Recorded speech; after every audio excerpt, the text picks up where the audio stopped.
Welcome back to Dear God Help Me, I Need Experience, the VGC laddering show where I try rental teams in Pokemon Scarlet and Violet.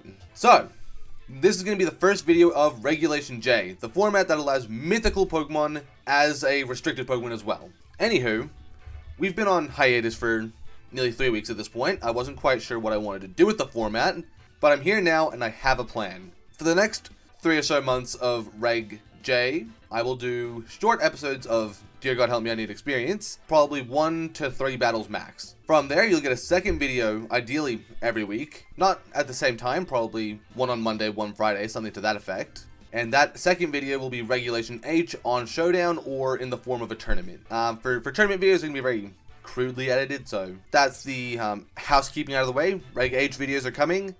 Reg H shorts are coming. Reg J videos are coming. Reg J shorts are coming. Oh, you're sitting pretty right now, assuming that I actually upload. But that's not the key detail. Let's move on to the team. For this week, we're going to be using a Calyrex-Magearna team. I know it came up very early in the start of the format as a simple way of going, I have my Annihilate, it's going to click Final Gambit while I go into Trick Room with Calyrex or Magearna, ideally Magearna, so that you can get the Soul Heart boost and then start sweeping. It's a very straightforward strategy. To that end, we have multiple Trick Room setters. You have Farigiraf, Calyrex, and Magearna that can all set it. Farigiraf is a particularly good user of Trick Room here specifically because I expect Miraidon is going to be very strong in this format. You've got a lot of Darkrai going around, so if you can set up the electric terrain, you can do massive damage and you can prevent the sleep. So when we see Miraidons, I can use Farigiraf to go into Trick Room in a much more safe manner, as opposed to having to potentially gamble with Magearna or Calyrex's life to get a Trick Room. Alternatively, I can use Annihilate to take the knockout on Miraidon. All to the same ends of setting up Trick Room with the Soul Heart boost. We already get that part of the strategy. Once we're in Trick Room, Pokemon like Torkoal and Amoonguss become massive. Torkoal does solid damage. Amoonguss can be used to keep you safe from Pokemon like Koraidon, Miraidon, Zamazenta. Even specific single target attacks from Calyrex are going to fall short, from either Calyrex form that is, are going to fall short if you have Amoonguss on the field. With that, let's get to work. Battle number 1. Speak of Miraidon and it's sure to pass. There it is. In the spirit of this type of team, I'm just going to try to learn how this works with Magearna. My plan is I'm going to lead, Annihilate Magearna. The intention is to Final Gambit whatever's in the front. Since I'm using Covert Magearna on this team, since the builder of this team is using Covert Cloak, I can lead Magearna and I don't have to worry about... Actually, I don't even need Farigiraf here. By leading Magearna and Annihilate, I can knock out a majority of targets in one hit. Some key ones are Farigiraf can't be O-code, Amoonguss can't be O-code, and there's a good chance that Ursaluna won't be O-code. But outside of that, you're running the risk with Define in the front that I'll just start spamming close combat. And better yet, if you have Miraidon in the front and it's not Scarfed, it'll also just get knocked out immediately. So, given the position, I think Trick Room is the immediate go. I was going to bring Farigiraf, but now looking at it, I don't really need the utility from Farigiraf. And if I have Torkoal in Trick Room, then I'm going to sweep really easily. Especially against Pokemon like Ursaluna, who are supremely slow. Truthfully, I don't know Magearna's stats off by heart, but I'm going to assume they're in my favor. And if it goes wrong, then so be it. Okay. This is perfect. This is the exact leads we want to see. There's not a lot I can do to prevent Incineroar from going absolutely nutty here. It can fake out Magearna, not that it'll achieve anything, but more importantly, it can click Flare Blitz, and that potentially KOs Magearna regardless of what I do. So what I'm thinking is I can Trick Room and I can Final Gambit, but I could also... I'm Terra Ghost. That's not really what I wanted. That sucks. That really sucks, actually. I really wanted Terra Fighting there, or Stellar for that matter. Oh, it's meant to be Terra Fighting as well, but it's not. That sucks. Given that I can't actually reliably stop... let me explain my thought. Because we're not Terra Fighting, I'm not going to click Close Combat. They fake out Magearna, that's good to see, but nothing comes from it. Final Gambit, that almost definitely knocks out Miraidon. Perfect. That's a supremely favorable trade for me. I'm giving up a casual Pokemon for their restricted, and I'm getting boost at the same time, as well as a Trick Room that just goes the whole distance. I'm actually getting two boosts for that. I forgot that Soul Heart's a boost for every KO, not just KOs on your side of the field. That's very good. From there, I can put Calyrex or Torkoal to the field. I'm already blanking on their other restricted. The other restricted is Groudon. Magearna has no spread moves. I don't think Flare Cannon is a spread move. I'm pretty sure it isn't. My thought is, if I send Torkoal in, I can probably knock out most targets pretty quickly. I mean, how many Pokemon can't be knocked out in one hit by a Magearna attack? Let alone the Torkoal as well. Holy. I want to quickly double check the Magearna stats so that I can make a call about what I do. Depending on the Ursaluna's speed stat, it'll move first, which is a bit spooky. But realistically, I'm going to move well and truly before Incineroar here. 9 times out of 10, I'm clicking Flare Cannon here. The question is there a better move I can click with it to guarantee that I knock out Incineroar? Probably not. In which case, I'd like to just click Eruption, since they're just going to protect Ursaluna anyway. Or switch out. That's actually really good. Because you'd assume that they're protecting... Again, you'd assume they're protecting Ursaluna since, yeah, it can't do anything in this position. Like, it could aim to take KOs, but if I'm going for damage, that's just going to doom the poor Luna. Eruption comes out. Amazing damage to Groudon. If I'd gone for Flash Cannon, I would have been in a crazy position. Groudon avoids the attack. It's unfortunate, but it's the risk you take when you're using a 90% accurate move. Oh, I should play Flare Cannon here, actually. Groudon's well and truly within range of a Eruption. There it is. So what I can do is I can Terrasilize to beat Precipice Blades and then Eruption. My Terrasilization moves first, which means that if they Terrasilize anything else, then I am moving first, guaranteed, which is really nice. Alternatively, they're not Terrasilizing and they're just gonna run it back with Earthquake or Headlong Rush and they're just somehow slower. Protect Groudon, that's good to see since, well, Ursaluna's not doing much here, is it? It's worth noting that the reason I clicked Flare Cannon there is just to cover the Incineroar switch in, because I'm not knocking out with... I'm probably not... Oh, I clicked Flash Cannon? Oh no, I clicked Flare Cannon, we're good. Never mind, we're chilling. For a second I thought I clicked Flash Cannon, they look so similar. But in theory, that play covers the Incineroar switch in, since Eruption's doing absolutely nothing to Incineroar. Cool. So this is their free path to get Incineroar to the field now. It's worth noting that I need to knock out this Groudon as my top priority. Actually, this is a simple position. I'm going to Flash Cannon, Earth Power into Groudon. I don't think there's any downside to that play. There's a downside to that play, I just realized. Oh lord. If Groudon is Terrafire and Terrasilizes and they fake out Torkoal, then we have some problems. Other than that, we're chilling. But this is on track to be the worst case scenario. I don't know that +2 Flash Cannon can pick up the KO. Maybe Flare Cannon, but definitely not Flash. If they're going to make a way back in, this is the way. Flash Cannon, it's a guaranteed hit. That's one thing. Doesn't KO though. Fire Punch, I might survive that. In the sun? Probably not. Oh, I do survive! Ha ha ha! How much longer is Trick Room? Okay. Okay. How much longer is Sun? 2 turns? I can win. There's a straightforward win con here. Yes, I'm gonna have to hit some attacks, but if I double into Incineroar here, I should be able to beat Groudon with... It's protecting Incineroar? No! Really? No! No, you're kidding me! That's the one thing I can't deal with! No! Are you kidding me? I was so hyped for the survival as well! Oh god, it's over now. Probably. Okay, so Twisted Dimensions returned to normal. Electricity disappeared from the battlefield. What can I do? I need to knock out Groudon this turn. That is the one thing I have to do. My question is, how are they going to knock out Magearna? If I know how they're going to knock out Magearna, then I can potentially adjust my play accordingly.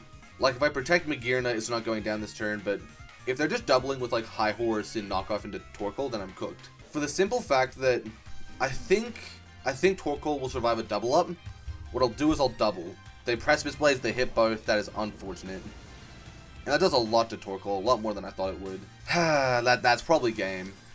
Keeping it real, that's probably game. If Torkoal somehow survives the incoming knockoff, then I win, but... Oh, Darkest Lane, I definitely didn't survive that. Oh! I survived that! Let's go! You suck, Groudon! God of the Earth! God of the Dookie! That's what you are! Woohoo! Who needs more than 2 battles when you got the Groudon God of the Dookie on your side? Come on, people. Don't doubt me, I'm the GOAT! Holy crap, I thought that was gonna fail so much. Okay. We should have a safe win con here.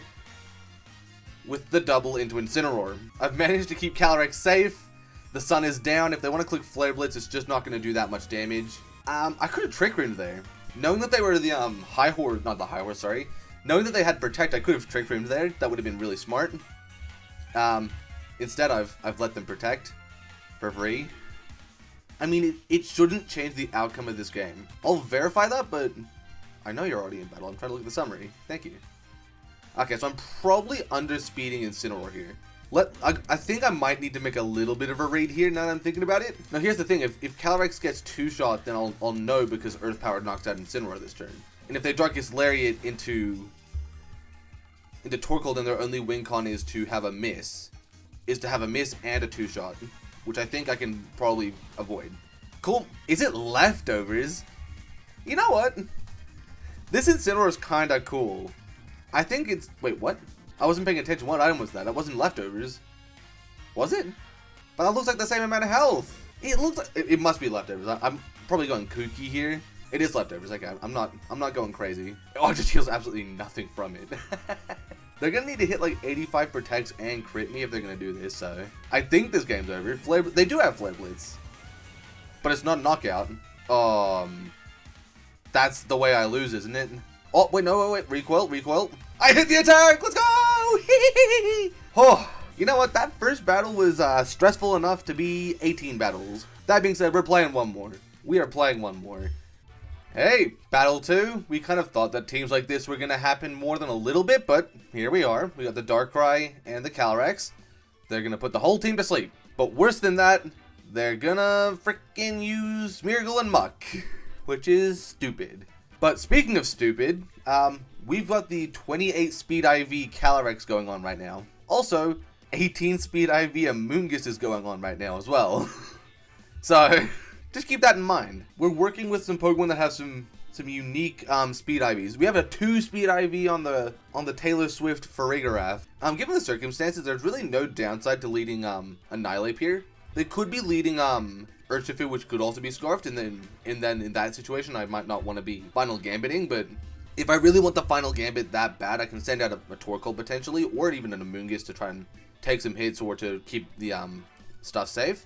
But for now, I think I should be able just to do more or less the same game plan from before. Actually, I'm gonna bring Farigiraf this time. Specifically because they have a Amoonguss, and I really hate the idea of potentially losing on Fake Out. I can't lose on Fake Out turn 1, but if I get into the wrong position like I did in the last game and I'm getting faked out for a turn that matters, well, that suddenly matters quite a bit.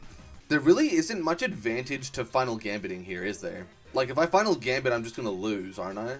Final Gambit, they follow me into Smeargle, it goes down to Sash, I get a Soul Heart boost, and then I still have to deal with Muck. And at that point, maybe Helping Hand would do it, maybe High Horse can do it, but if they have Minimizes up, I'm gonna get boons pretty quickly, so... You know what, screw that, I'm just gonna do it. My gut's telling me no, but I just can't find any other play that feels good here. That's actually perfect! Yippee! That kills, right? Oh, it kills 10 times over, baby! Woohoo!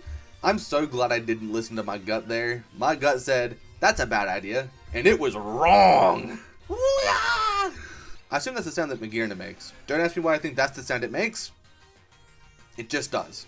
Special attack boosts. Speed falls, that is not good. To keep it real, that's bad. That being said, I can just send Calyrex in, and what are the restricted Pokemon gonna do in a position like this? Like, Landorus is not winning the position. Okay, so now I've actually got a reasonably safe play. What I can do is I can Glacial Lance, Terra Grass, Flash Cannon into the Smeargle, and that has really no drawbacks. Because if they're using a Poison type move, so be it, but it's not a good position for that. If they're trying to put Magearna to sleep, then they'll fail. If they put Calyrex to sleep, so be it, but then I'll get another turn to... But I'll get the chance to attack Landorus next turn if they don't Terrastallize. Like... The position really allows me just to kind of let loose in a lot of ways. Since the key win con right now is the Magearna just getting a sweep going. Because the moment Calyrex Shadow Rider hits the field, this game's probably over for them. If I can force it out in Trick Room, that is. They are Terrastalizing Landorus. Is that to the Water type? Cool. So what we really want to see is Spore into Magearna is the best case scenario. But Spore into Ice Rider is not a huge deal. Turns out... Smeargle isn't even going to get to move here. The crit is so nice, actually. And the fact that Smeargle's not even going to get the chance to move, whew, this game could not have been freer. I've taken 2 really important KOs. I've shut down their their Power of Alchemy strategy, and I've gotten Magearna 3 special attack boosts at very little cost. They miss Calyrex with the Sandseer Storm, that's very nice to see. That position could not possibly be worse for them. How they beat me now is a real miracle question. In this context, 2.5 times attack Magearna just does not have the... Sorry, let me rephrase. Calyrex Shadow does not have the power to take on 3.5 times attack Magearna. That's just not going to happen. There haven't been any protects. Well, let's think this through. Let's be logical. My only way to damage Calyrex now is to use Magearna, so I need to put the damage down now. I just don't feel comfortable calling a Calyrex Protect here. I'm pretty... Oh, they cancelled the battle. I still could have lost that game as well, because if they got the calls right and went aggressive, even though they're in such a bad position, they could absolutely have won. Whew! This ended up being slightly longer of a recording than I intended it to be. We're at the 24-minute mark right about now-ish. It'll be earlier in the video for you guys. I'll have masterfully edited... Nope. There it is. It happened eventually. I'll have to masterfully edit that one out. Good team. Me likey. I can't necessarily give the most in-depth breakdown of what I liked about the team, but I can instantly note to you that Final Gambit Annihilate, especially in conjunction with a Pokemon that can consistently get up Trick Room, that also gets boosts from Annihilate, taking KOs and getting KO'd, it's massive. I think in a lot of ways you could potentially be doing pseudo Gambit with Pokemon like Amoonguss, where if you have like a Psy Spam team, you can go Magearna, Amoonguss in the front, and you can use Amoonguss as a way to guarantee that you're not getting one-shot with Magearna, allowing you to have Amoonguss get knocked out, and then you're in Trick Room with like Calyrex or Torkoal again. So I really do like the concept overall, the letting your Pokemon get KO'd for the machine, if that makes sense. It certainly represents how I play random battles in a lot of ways, where I'll try to build a position where I can just start churning through my resources. You've served your purpose, Calyrex, you can get knocked out now. You've served your purpose, Magearna, goodbye. Like, if a Pokemon's fulfilled its purpose, I'll very much be willing to throw it out in front of a big attack to save something else that I need. So, I definitely enjoy the element of this team that is just, let's just use every resource to the fullest extent and then get rid of it. So I'm always a big fan of letting those Pokemon go down once they've already served that purpose, especially if those KOs can actually go towards Magearna getting set up and potentially finishing the game out for a strong Trick Room sweep. On a scale of 1 to 5, I'd call this a solid 4. 4.5 actually, 4.5. The team is good. Terra Grass Magearna definitely felt good to play. It gave me really good outs in situations with the Amoonguss, with the Landorus. Even with the Groudon, it gave me the opportunity to survive a ground type move that I wouldn't naturally survive.